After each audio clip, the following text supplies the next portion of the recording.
buenos días este jueves 13, víspera de San Valentín de Day, San Valentín el día Day. de la amistad, del amor y la amistad. Mira, hoy este jueves empezó muy movido para mí en lo personal.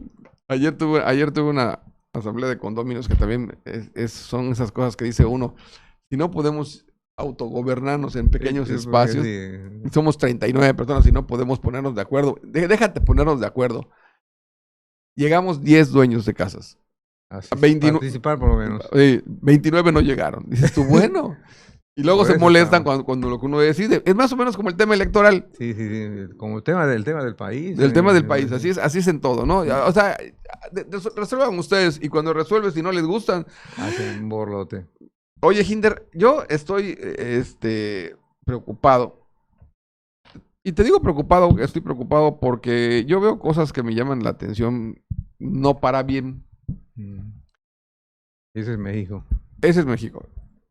Y yo pensé que esto lo íbamos a pasar hace como 38, 39 años que me metí al tema del periodismo porque yo estaba convencido de que podíamos cambiar el país. Creo que tú tienes un poquito más que yo. Yo empecé en 1978. ¿Y cómo se llama esto? O sea, tienes 41 años. 41 años en el tema. Agosto de 1978. Y no se me olvida porque un año después, cuando vi que ya tenía mi sueldito, me casé. Bueno, el caso es que yo veo, y hoy escuchaba yo en la radio a Germán Martínez Casares. ¿Te acuerdas de Germán Martínez? Que fue director, empezó siendo director del Seguro Social en este gobierno. Que renunció. Y es el que renuncia al PAN y se pasa a Morena. Y luego se pasa a Morena. Se vuelve analista. Y decía que esa modificación a la ley del Poder Judicial que firmó el presidente esta semana. Yo he sido uno de los críticos del Poder Judicial. He insistido en la reforma que es necesaria. Es necesaria una reforma. Y dice Germán Casares, bueno, porque hoy que tenemos el Poder Judicial, el Poder Ejecutivo y el Poder Legislativo, vamos a ir de la mano para que esto salga muy bien.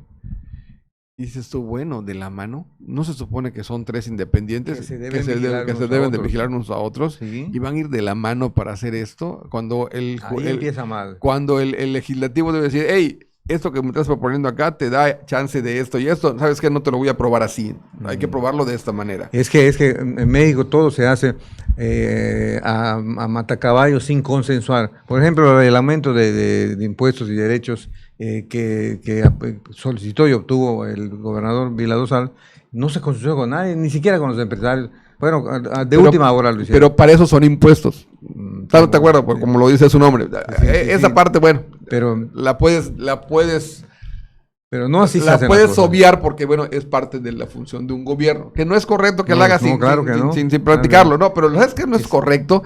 No es correcto cuando esos impuestos los recaudan, los usan para determinados programas y les toca ir al Congreso del Estado, en este caso, donde se supone que cada diputado, cada uno de esos legisladores nos representa a nosotros. Sí.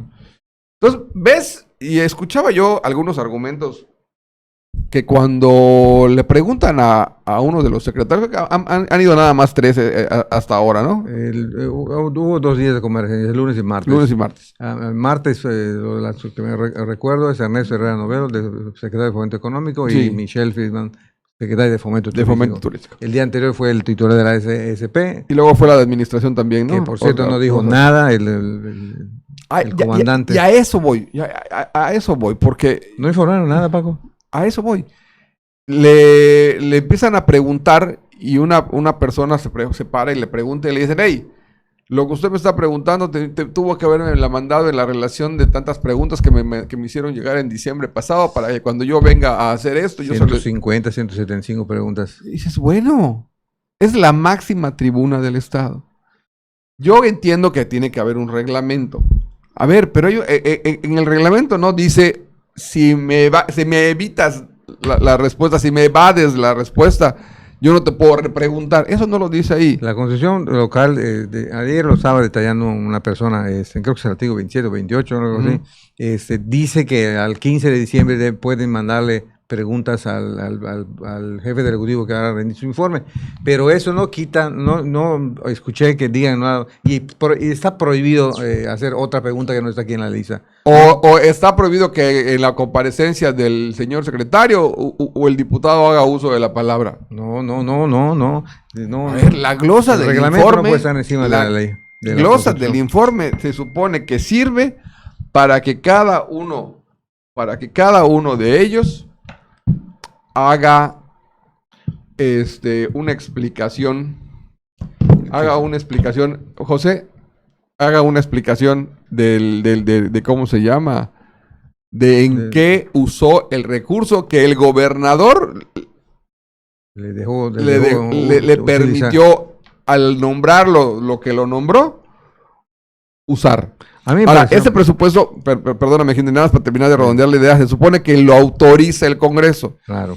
Que es el que tiene la facultad de crear impuestos a petición del Ejecutivo, todo el rollo.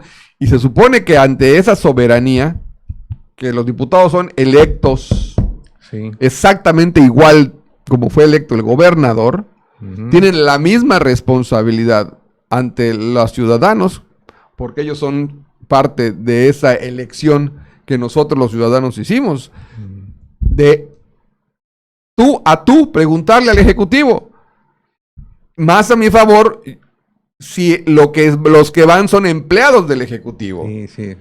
Entonces, yo entiendo que entre el gobernador y los diputados haya el tú a tú, pero cuando los diputados le preguntan a un empleado del Ejecutivo qué hizo con el presupuesto que le asignó esa soberanía para cumplir con su responsabilidad, tiene la obligación de contestar, tiene la obligación de llevar datos, tiene la obligación de pormenorizar cada una de esas actividades. No se excluye, no se debe excluir al gobernador de la facultad que tienen los diputados de exigir información o respuestas a sus inquietudes, porque la máxima soberanía de un Estado o de una entidad es el pueblo, ¿no? Y los directamente designados por el pueblo son los diputados. Su papel es vigilar lo que hace el Ejecutivo, y el Ejecutivo tiene que responder, es su obligación, ¿no? El hecho de que el gobernador le diga a los diputados, a los secretarios de su gabinete, oigan, comparezcan, son representantes del poder ejecutivo. Y déjenme bien. Muestren en qué gastamos el dinero, muestren en qué estamos usando los impuestos de la gente que nos eligió a nosotros. Pero, oye... Por eso me pareció muy grave la actitud de la secretaria de Fomento Turístico, que ojalá que sean buenas los números. Los rumores de que se va a ir pronto, en marzo tal vez. Dice que en marzo ya es pero esa soberbia, esa falta de humildad, la humildad bien entendida en el sentido de que sepas dónde estás ubicado, de decirle creo que fue a Felipe Cervera Hernández, de decirle... si quiere usted más información, consulte la página de Transparencia. Vamos a ponerle un micrófono,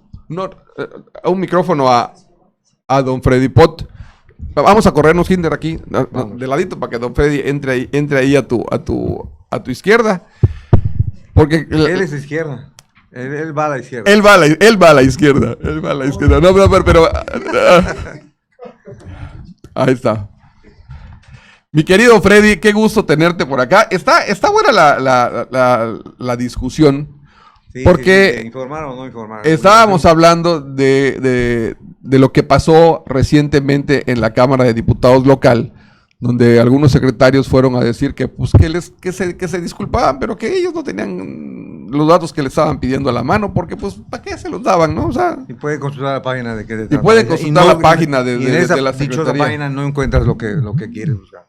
Entonces, pero el fondo de todo este asunto que estamos diciendo es que en México, desgraciadamente, en gran parte por culpa de la ciudadanía, se hacen las cosas sin consultar. Primero se decide y luego, de casualidad nos damos cuenta de lo que están haciendo, empiezan a querer informar. Y lo dije por el anuncio de que el presidente López, Andrés López, firmó de acuerdo con la propuesta de transformación, de renovación del Poder Judicial que presentó la REA no me acuerdo, aquí lo tengo, en hacer cosas para que el Poder Judicial debe ser tan obsoleto, tan viejo, tan corrupto. Tan anticuado que todavía tienes que decirle su señoría a fulano. Y tan no de estamos familia. en la colonia, ¿no?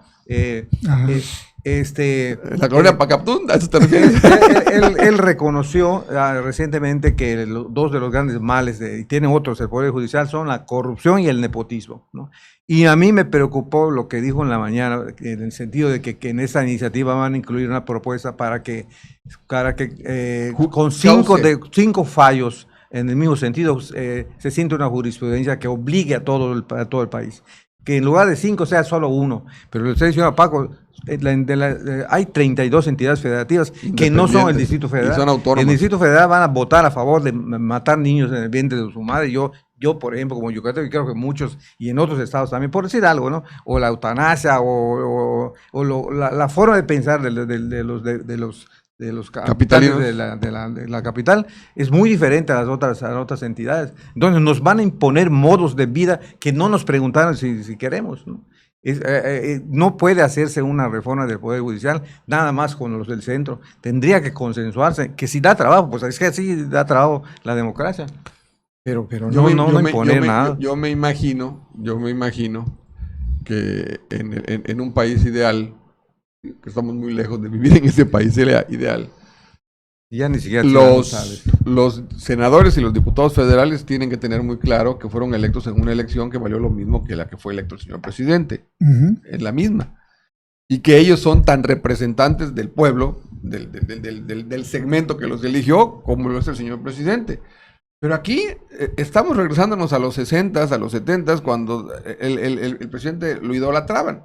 Y lo traíamos a colación con el caso yucateco. Todavía hay mucho de eso.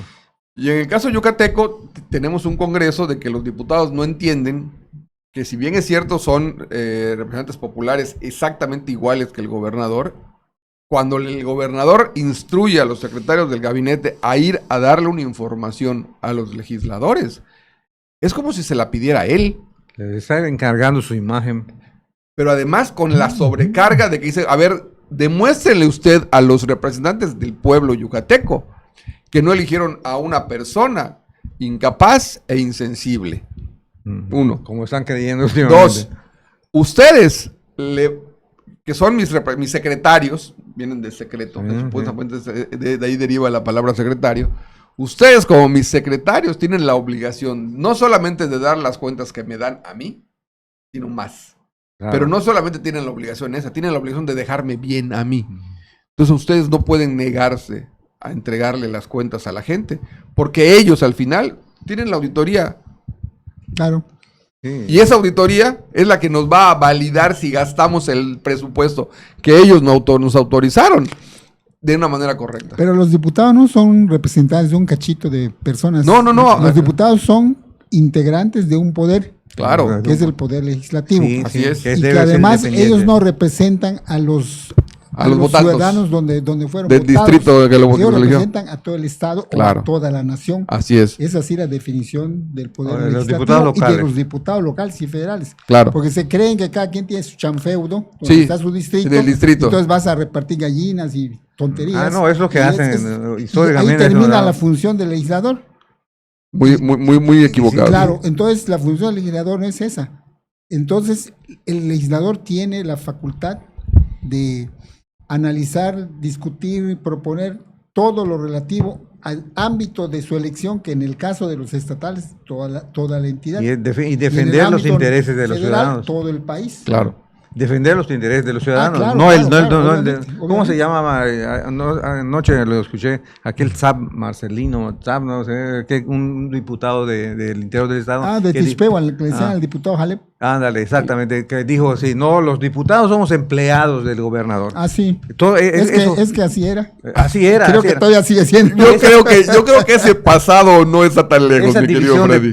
Esa no división de poderes prevalece todavía en nuestros días, porque la gente cree que si hay un problema, digamos, de que se robaron una gallina, va a decirle al gobernador que arregle el asunto cuando no es su competencia, o si necesita que se promulgue una ley, le va a decir al gobernador que haga la ley. No, él no tiene que ver, pero los funcionarios juegan a que se crea que son omnipotentes y pueden hacer todo. No, tienen límites. Los diputados nos faltan al respeto a nosotros y a ellos mismos.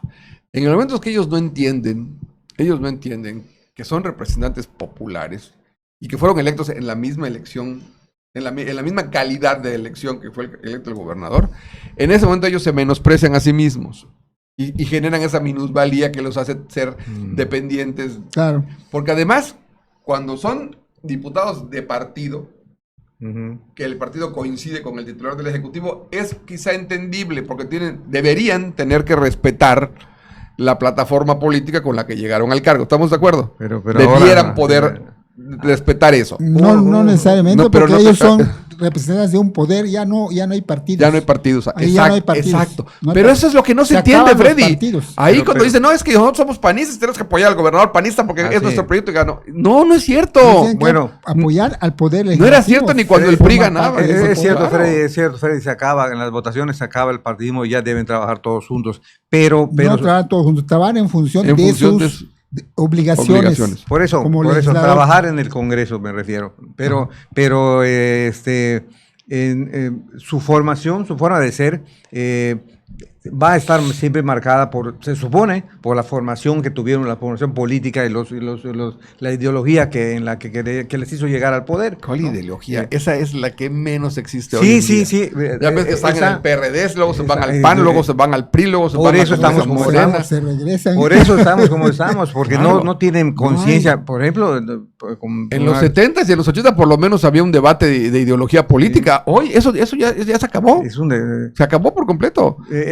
Yo decía el otro día que hay que ver, habría que analizar en que tuviera las herramientas necesarias, el tiempo también, analizar el antes y después del Congreso, tomando como referencia la votación en que aprobaron el paquete fiscal de Vila Dosal con los votos del PRI y de Acción Nacional y de otros partidos, ¿no?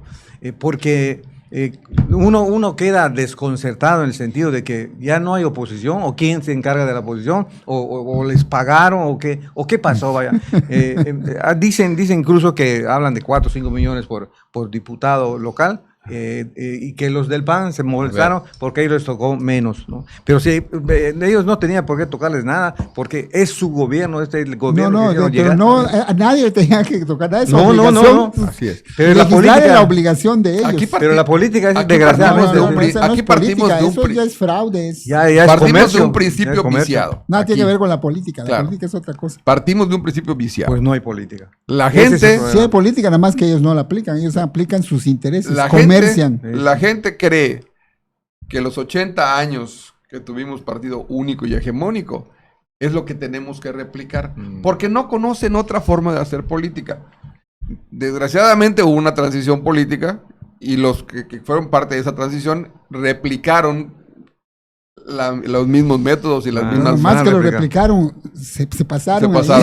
Se pasaron para seguir. Sí. Luego ganan elecciones en algunos lugares, partidos políticos distintos, y vemos que vuelve a pasar lo mismo. Sí. El asunto aquí, al final, es que pareciera que todos nos asumimos como peones de alguien.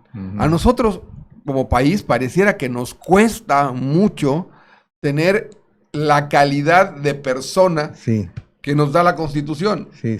Eso pareciera que lo vemos así. Oye, es que el gobernador, bueno, lo que pasa es que el gobernador va a decidir el futuro político de quién vaya a ser el alcalde, quién vaya a ser gobernador. Oye, espérate, el gobernador no tiene injerencia, no debe tener injerencia. No debe tener injerencia en eso. Mira, Paco, es que es el líder político del partido. Aprovechando. Bueno, pues que cuida su partido y que no sea gobernador entonces, ¿no? Aprovechando que está Freddy acá, yo quiero hacer una especulación. No se había visto que en un año un jefe del Ejecutivo Estatal uniera tantas voces, cuantas chicas, medianas y de todo color. De todo color, desplegados de 72 asociaciones que firmaron. Hasta panistas. De todo. Y el mismo día, el Francisco Torres Ríos, el presidente estatal del PAN, presentó un escrito, una solicitud en el mismo sentido, va del documento de los 72, que lo más importante era que le pedían a Vila que presentara una ley para derogar la ley ya aprobada. Lo que me preocupa, ahorita que dijo Pancho eso, Freddy, es que esos 60, 70 millones de pobres, muchos de los cuales son anlistas o como les dicen, chairos, no, a lo mejor 30. Se vayan inconformando conforme vean que no se están cumpliendo todas las promesas que hizo Andrés López, porque él prometió todo lo que se podía prometer.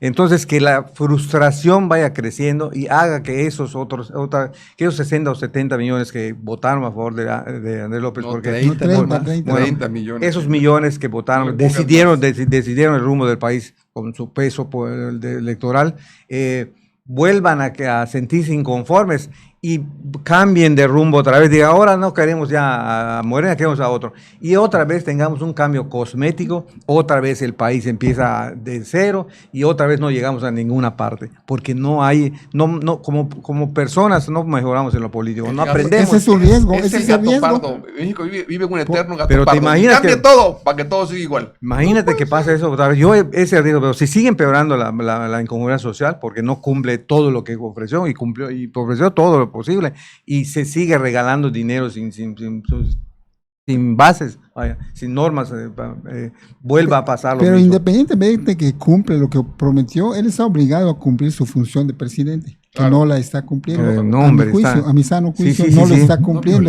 La Constitución todos los días, entonces eso es lo importante, no que cumpla sus promesas, porque las promesas nada tienen que ver, porque cuando tú obtienes un cargo, sobre todo por la vía electoral, está establecido cuáles son tus obligaciones y cuáles son tus funciones, independientemente de tus propuestas, es otra cosa. Pero electoralmente las propuestas que tú hagas no pueden salirse de tus funciones, porque si las sacas de tus funciones, violas la ley. Muchas de sus promesas sí. Entonces, no hay que preocuparse por las promesas, hay que preocuparse, y eso en serio hay que preocuparse por lo que está pasando. Sí, que como no hay un buen gobierno en ese momento, entonces hay una cantidad de problemas, efectivamente. Es un gobierno sin rumbo. Sí, un día dice una cosa, otro día dice otra. Está al garete. Es como la chimoltrufia.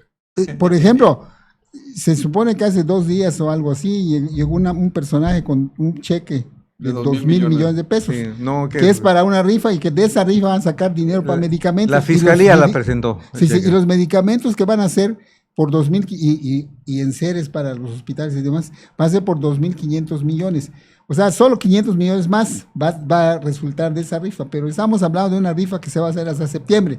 Pero de aquí a septiembre y de aquí a que se compren los medicamentos, ¿cuántos meses van a pasar? ¿Y cuánto espera un enfermo? ¿Cuánto espera un enfermo para sus medicinas? Y para morirse. Un ratito. Óyeme, entonces, pero ¿cuántos muertos vamos a tener de aquí a que se haga la rifa? Esos 2,000 millones de pesos que ya agarró el presidente y que destinó para las medicinas no son ni siquiera del presupuesto para del gobierno. Para pagar los premios. Para la rifa, bueno, por eso. Pero ni siquiera es dinero del gobierno federal. Obviamente. Eso es obra, es producto de las cuotas obrero-patronales del Infonavit. No. El Infonavit no es un ente de gobierno. La fiscalía. La fiscalía lo recupera de un negocio amañado que había en el Infonavit. Ese dinero sale de las arcas del Infonavit para evitar un litigio que esa empresa les había puesto porque no les iban a cumplir una serie de requisitos. Te das ese cuenta, dinero no es del gobierno. Se dan cuenta que esa fue la solución a lo que ya se había dicho, en el sentido de que esa rifa no puede ser porque la Lotería Nacional, el reglamento de la Lotería Nacional no permite ese tipo de rifas, ¿no? Y se sacó de la manga el recurso de que apareció un cheque por 2,000 millones de pesos. Justamente pero vamos a obviar eso de dónde vino. Hay 2,000 millones de pesos. Necesitamos comprar 2,500 millones de medicina. ¿Por qué no la compran de una vez? ¿Por qué va a rifar? Así es. Si hubiera una intención y además ¿cómo podríamos decir? Una actitud ética. Claro. De gobernar.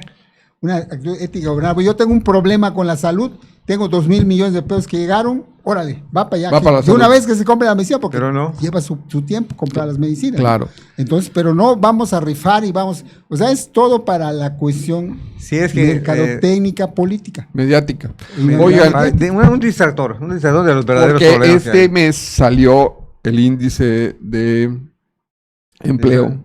Y es el índice más bajo de los últimos 10 años. Hay 0 creación de empleos el año pasado y este año no vemos algún factor que vaya a propiciar un cambio. El sector privado no ha ocurrido como le llaman, una corrida de capitales al exterior, porque no lo han descubierto o sí está pasando, pero el hecho es que no hay inversión. ¿Cómo vas a invertir si un día dice vamos a apoyar la generación privada de energía eléctrica? Al día siguiente vamos a hacer que la CFE sea el centro de todo va a ser para la CFE. Entonces tú como tienes tu dinero, habido, mal habido, bien habido, como sea, pero es tu dinero, ¿no? Tienes derecho a hacer con él lo que tú quieras, ¿no? Tú dices, y luego los invitas a una cena ¿cómo invierto con esta inseguridad? No pasó nada. Y este asunto que acaban de sacar a colación de los derechos laborales, de las pensiones, todo el mundo estaba metido en el agua, empresarios, gobierno, todo.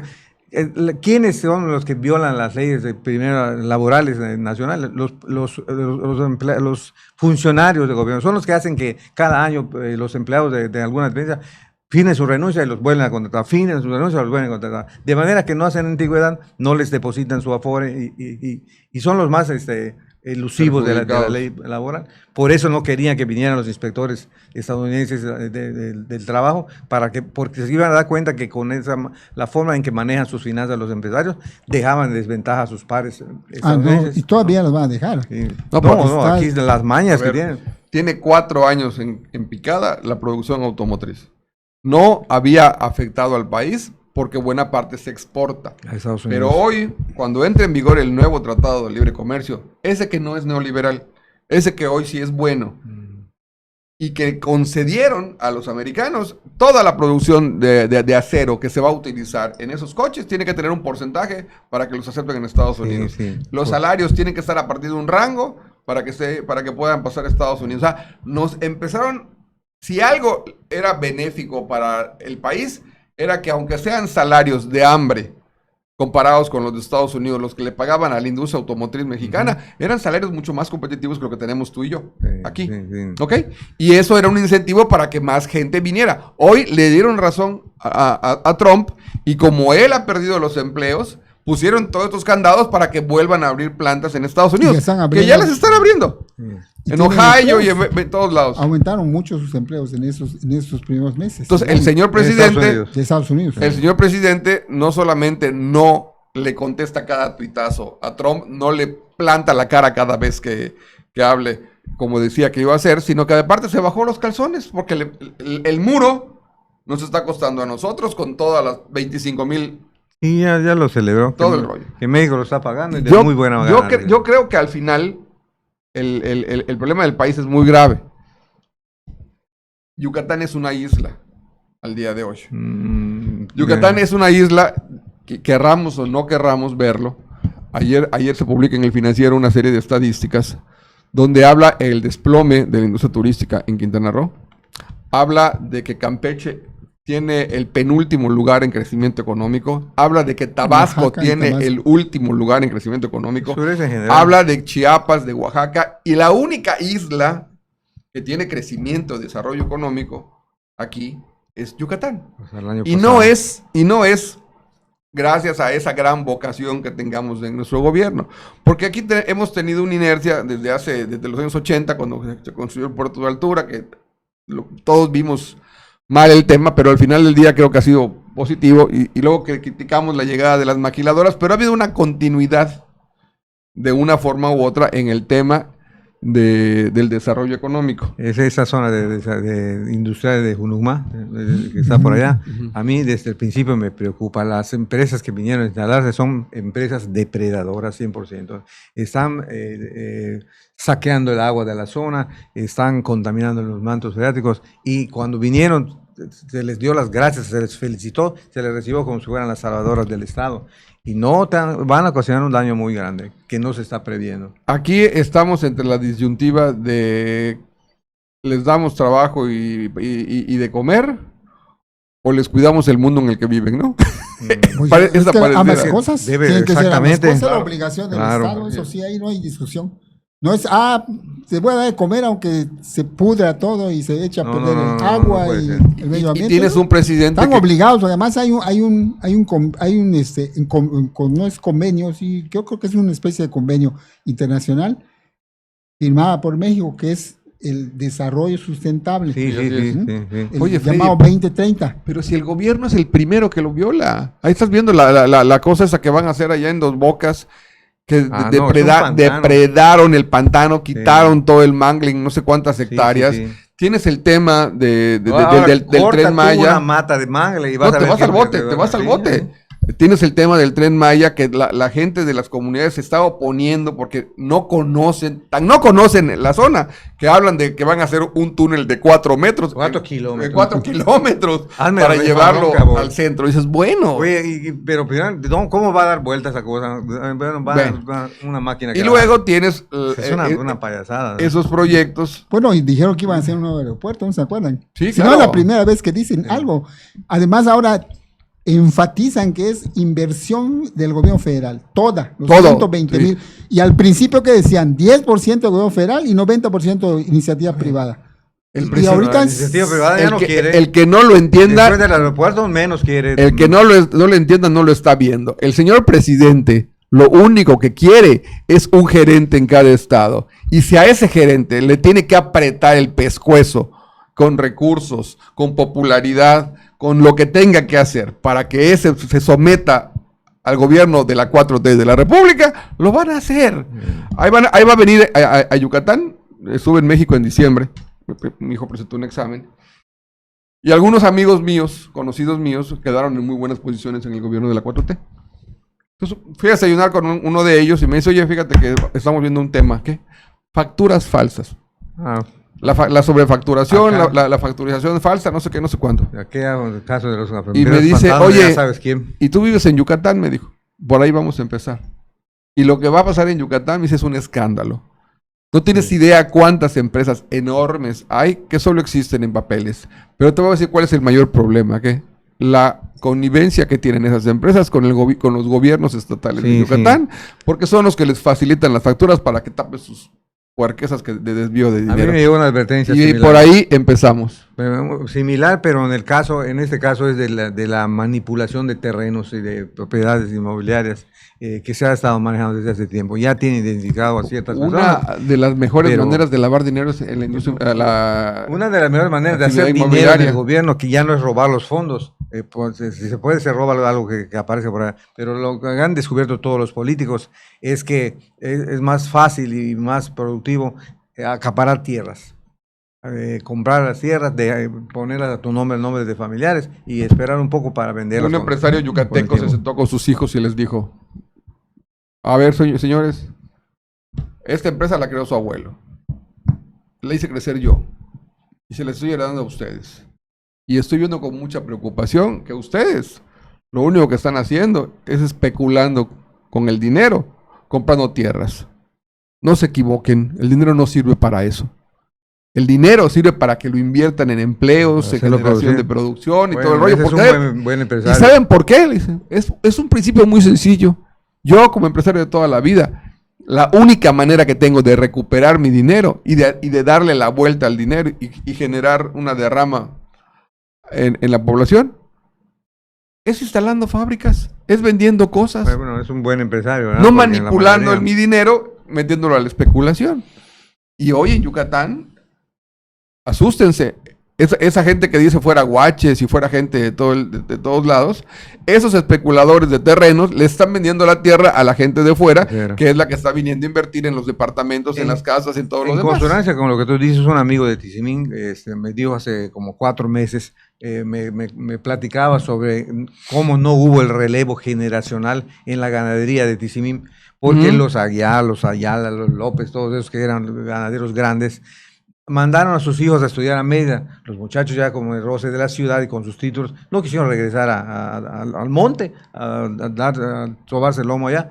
Entonces aparecieron compradores de Chiapas, de Veracruz, de Tabasco. Y me dice, no me quita nadie la idea de que varios de esos son lavadores de dinero, ¿no? De hecho, me contaba el caso de un tisimileño al que se le atribuye el asesinato de unos 4 taxistas oriundos de Tizimín en Playa del Carmen, ¿no?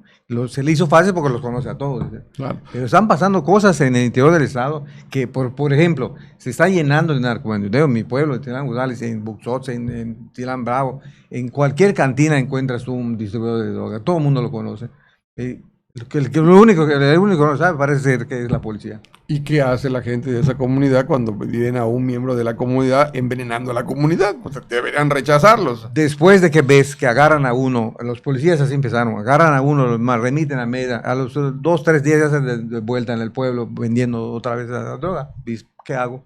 Me sigo peleando con este caón, algo me va a hacer. Yo tengo una percepción de que la seguridad que estamos viviendo aquí en Yucatán en estos años es una burbuja inflada. Y yo creo que como cualquier burbuja va a llegar el momento en el que se pinche. Claro. Yo espero que sea, entre más tiempo tarde inflada, pues sea mejor. Bueno, pero necesariamente una ciudad que esté en crecimiento de una manera desaforada, como realmente está genera la ciudad, problemas de seguridad. Genera problemas de seguridad, sí. Es normal.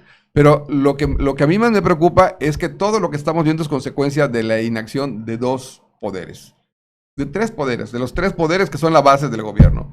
Tenemos un ejecutivo que está pensando más bien en cómo se ve bonito y cómo deja delegado un proyecto que sea el que lo sustituya, ¿no? Que eso, los priistas lo vivían todos los años, cada sexenio. El sueño de todos. Era el sueño de todos. Y yo no entiendo cómo un gobernador que se dice panista quiere dejar un legado con un proyecto político al estilo priista. Pero más que el legado de político, social. Es protección de espaldas. Exactamente. Es protección de espaldas. Veo unos diputados que se asumen empleados.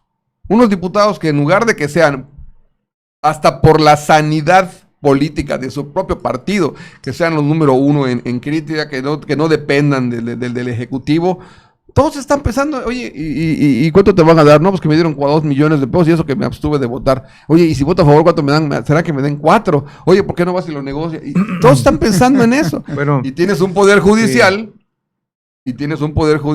que no mueve el agua para que no lo investiguen. Que qué bárbaro, o sea, no hace 98% de los casos en Yucatán se quedan impunes. Sí. Dices, bueno, entonces, ¿a dónde nos movemos? A nivel nacional la cifra es similar. En el campo, yo soy de Tilán González, siempre lo digo. Me consta. Orgulloso, sílamense. Orgulloso. En el campo, digamos, de 100 delitos, se denuncian 2 o 3, porque ya se dieron cuenta los rancheros, los agricultores y los ganaderos que es inútil, es tiempo perdido poner una denuncia, ¿no?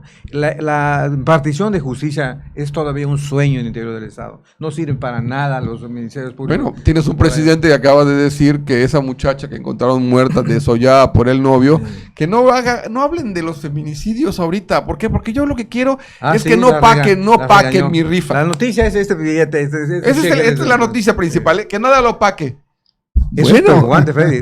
Denota el verdadero carácter de ese tipo. Es un tipo que si al final se le empieza a descomponer la nación, va a querer seguir en el puesto por él o por otra persona.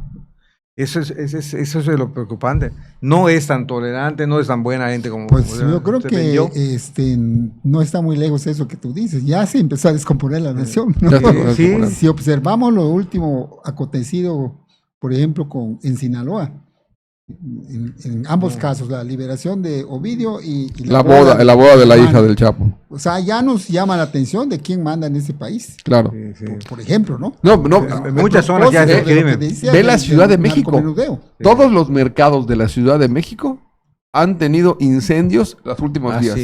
Se quemó la Merced, se quemó el mercado de las flores, preciosísimo, se quemó. Jamaica. Hoy en la mañana amaneció quemándose el mercado de Tepito. Si eso no es cobrar piso, bueno, pero ¿cómo vas a pedir que no cobren piso si el presidente invita a empresarios y les dice, oigan, dónenme 200 millones, 20 millones de pozos más piojo y 100 millones de pozos más cargado. Y 20, eso es extorsión. Eso es extorsión. Y salieron hablando correctamente. No, sí, algunos sí dijeron que sí, algunos no firmaron todavía, lo están pensando. Tienes una unidad de investigación financiera que te dice, oye, vas a cooperar con los 20 millones que te tocan. Te pones con tu cuerno, ¿no? SAT, ¿por qué no lo visitas al señor para que nos chequemos cómo están sus cuentas y todo el rollo? Oye, secretario de Hacienda, platica con el señor. ¡Carajo! Investiga qué hay de cierto en esas versiones. Esto no se puede ver como una inocencia no. en el manejo de este asunto, sino yo creo que ahí tiene trasfondo muy serio. Sí. Muy serio porque sí huele a extorsión. De cualquier manera, aunque diga, no los obligué así, pero los hizo el presidente, claro, el que tiene el poder. El poder. Claro que sí, los está coaccionando. ¿Te acuerdas que en el 93 Carlos Salinas de Gortari, en un reportaje muy bueno que escribió mi compadre Francisco Barradas en El Economista, exhibe la casa que se da en la cena en la que van todos los potentados de este país, en la casa del señor Iglesias, en las lomas de Sepultura, en Bosques de las Lomas, y el presidente Salinas en ese momento les pide a ellos que junten 25 millones de dólares, que es lo que necesitaban para la campaña que venía del cambio presidencial. Y lo hicieron. Y el tigre Azcárraga levanta la cabeza y dice, a ver, yo no doy 25 millones de dólares, doy 80 millones de dólares porque a mí me ha ido maravillosamente bien en este gobierno. Y se para otro, y se para otro, y se para otro, y arman la polla. Como trasciende la información, como se hace pública. Espinosa Iglesias dice que en su casa no se hizo nada, el otro dice que no fue, el otro dice que no sabe qué pasó. Y no sabemos si se concretó o no se concretó la aportación, pero es exactamente lo mismo, nada más que hoy lo hacen en público. Hay tantas cosas. Entonces el cinismo es las costumbres del poder, desgraciadamente. Eso es una práctica común. Del poder, que son prácticas que se han llevado. Es que todo mundo sigue la huella del PRI. Muchas dudas, esa cena deja muchas dudas. Para mí también me deja muchísimas dudas. Yo no sé para los demás, porque no se puede ver con inocencia. Sí, bueno, a comer su tamalito de chipilín, de tomar su atolito con el dedo. No, alguien dijo que fueron los tamales más caros que ha comido. Pero de cualquier manera, sí, obviamente, pero yo creo que esas cosas no las debemos solapar, tendríamos que seguirlas cuestionando, porque como dice el refrán popular, no hagas cosas buenas que parezcan malas. Claro. Mucho menos malas que parezcan buenas. Freddy, es lo que saben hacer ahorita. Yo me acaban de dar una serie de informes a los cuales espero darle foro en los próximos días, en el sentido de que ahora que se está explicando el programa de empleo temporal para apoyar la veda del Mero, entre otras cosas me dicen, no tiene nada que ver la veda del Mero con el programa de empleo temporal, porque no están ayudando a todos los pescadores. Están depurando. Por ejemplo, el que tenga 65, 62, ya no lo dejan ser parte del programa. Cuando si fuese un programa de empleo temporal, cualquiera debería entrar. De hecho, me dice, acaban de atropellar saliendo de Cizán a 3 pescadores en una embarcación. Uno se salvó y 2 murieron. Esos 2 que murieron eran de 77 años. Lo que confirma que el pescador es pescador toda su vida hasta que se muere. Claro. Pero además empiezan a hablar estas personas de las vedas. ¿Por qué hay vedas? Porque los grandes empresarios les dicen al secretario de Pesca local, oye, fulanito, estamos acabando con el Mero y nos vamos a quedar sin chamas, sin negocio. Pon una veda. Y dicen ellos que así surgen las vedas, por arreglos entre las cúpulas, entre los empresarios, grandes empresarios y los funcionarios. Te contaba yo que hay un estudio de la FAO. ¿Te parece conocido esa alianza? Pues sí, pero yo creo que sí es necesario lo de las vedas, porque... No, están totalmente de acuerdo. Porque ya hay un deterioro. Pero predomina el interés de los poderosos, porque dicen, nosotros cuando vimos que pusieron la veda del Mero, empezaron a venir a pescar la sardina en toda nuestra zona de Silán Bravo, y fuimos a pedir que se imponga también una veda de la sardina, porque nos van a dejar sin nada para el día de mañana. ¿Y sabes por qué hay sardina por acá? Porque de Yobaín, por la altura de Yobaín, San Crisanto hacia el oriente, hay mangles y es la zona donde se reproduce esa especie. Vienen de Progreso, vienen de Cizal, vienen del sur, a saquear nuestros recursos. Le dijimos a la pesca que ponga una veda para que no acaben con eso. les dijo que no, que era muy complicado, claro, porque ellos, los poderosos, los más fuertes de los jugadores, necesitan hacer negocio, ¿no? Ese tipo de amarres, no nos enteramos. ¿Cómo vamos a protestar? Cuando nos damos cuenta es porque ya se acabó la Kinder, pero ni siquiera nos enteramos de en qué gastan los secretarios del gobierno el dinero público. Ni siquiera eso, te mandan a que consultes una página de internet. Y yo sí le quiero reclamar a los diputados, ellos son unos estúpidos que lo aceptan. Oye, la señora esta me puede decir, oiga, ¿qué quiere usted saber? Ah, en tal lado lo encuentra. No, perdónenme, yo ahí no tengo por qué buscarlo. Usted tiene que traerme la información aquí. Es su obligación. Para eso es la glosa del informe, para que usted venga y traiga la información que nosotros tenemos la obligación de revisarles a ustedes. Yo no soy empleado de usted es empleado de esta soberanía. Yo sugerí, y no me entendieron, creo, cuando lo platiqué en una charla, que dado el comportamiento de los secretarios, el Congreso, no sé si tenga la facultad, yo creo que la debería tener, si no la tiene, de solicitarle al jefe del Ejecutivo un extrañamiento a sus colaboradores o simplemente su remoción, porque no obedecieron sus instrucciones, no dejaron satisfechos a los diputados, ¿no? Por cierto, que en justicia, anoche escuché la intervención completa de Felipe Cervera. Me puse excelente intervención porque usó incluso discursos de dos exdiputados panistas, uno de los cuales es gobernador, en el mismo sentido, exactamente el mismo sentido que cabía ayer, diciéndoles, criticando que se oculte la información, que es una vergüenza para el Ejecutivo que no informa, etcétera, etcétera. Palabras que desgraciadamente, dijo casi rematando, se aplican exactamente a la situación actual. Yo todo eso lo puedo creer.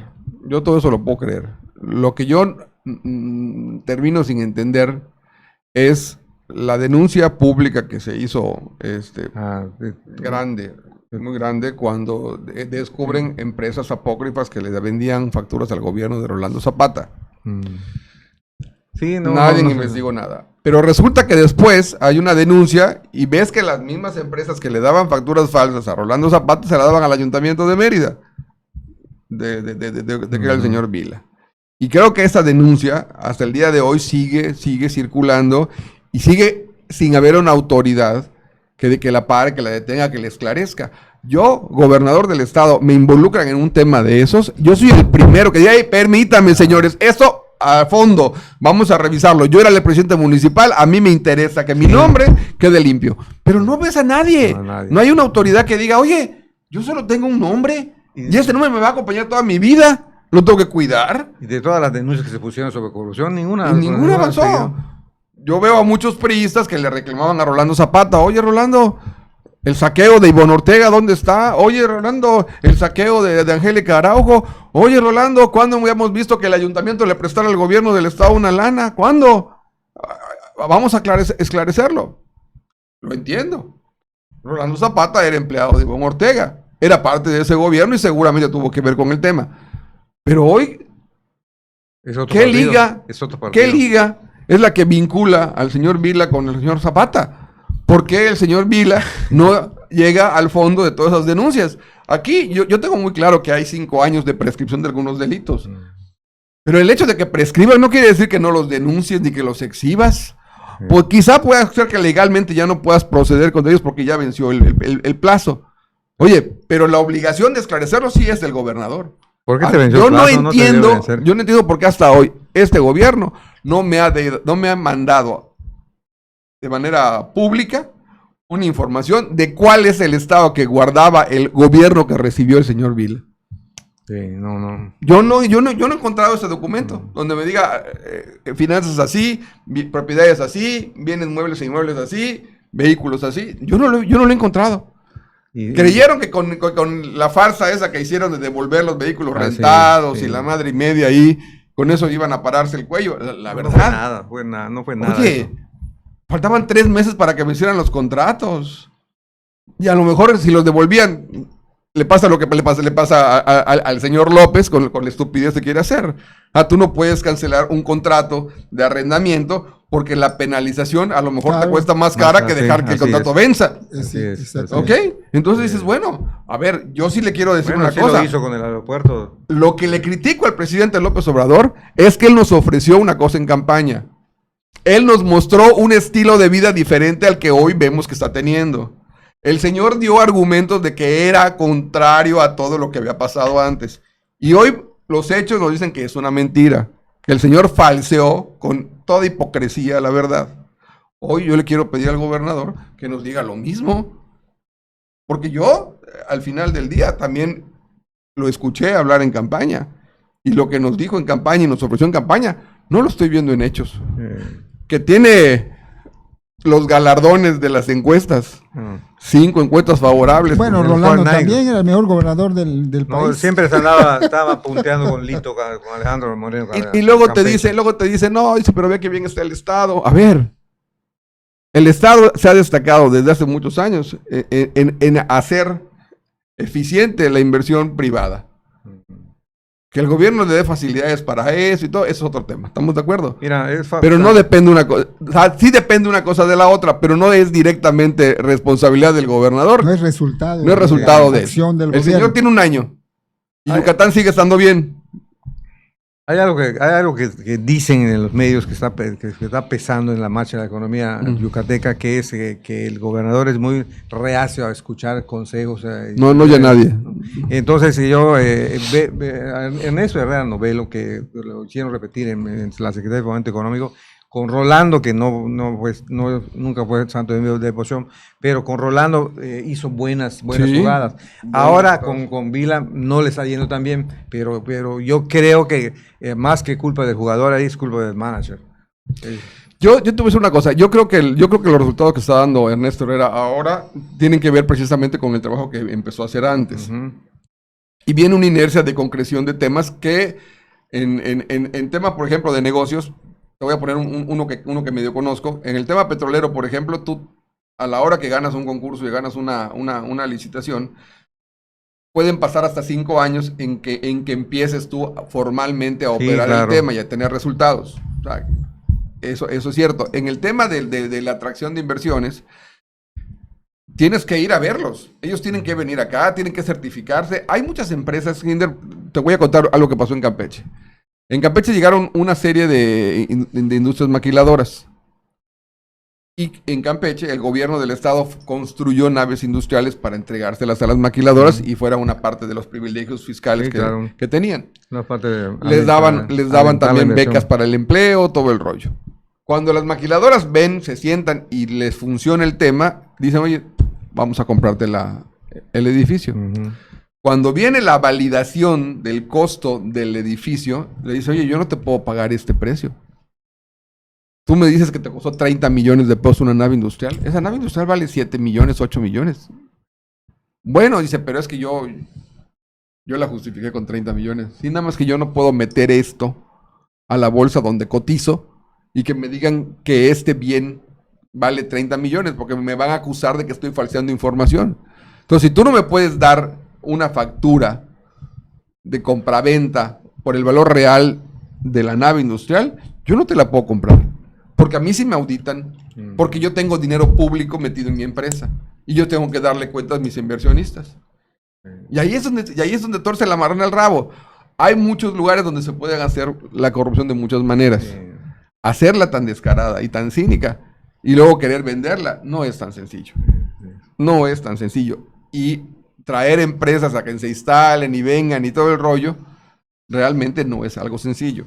No, y muchos estados van compitiendo por eso, con más facilidades o más apoyo. Aquí tenemos un déficit de energía eléctrica y de gas natural. Entonces, otros estados tienen esas dos ventajas. La gran ventaja de Yucatán en el ámbito nacional es no solamente el tema de inseguridad que está muy, muy fuerte en el Bajío y en toda la zona centro, sino que es un mercado muy maduro. Prácticamente todo lo que había que hacerse en Querétaro o en Aguascalientes, entonces aparte de ahí ya está hecho. Sí, así ¿Okay? En cambio aquí tenemos la ventaja de la cercanía con Estados Unidos y que no tenemos prácticamente nada. Entonces, todo aquí es incentivar. Y si es un tema que lleva tiempo. Y que si eres buen gobierno o mal gobierno, bueno, lo puedes ayudar o no lo puedes ayudar. Pero tú no puedes cambiar la idea que tiene una empresa de venir a instalarse a Yucatán, como no pudimos cambiarle la idea a unas empresas que ya tenían hecho una inversión en México y que llegaron a pesar del peje, ¿no? No lo puedes cambiar. No, pero después de la cancelación del aeropuerto, mira, ya cualquier cosa les da miedo a los inversionistas. Ya. Freddy, estás muy callado hoy, Freddy.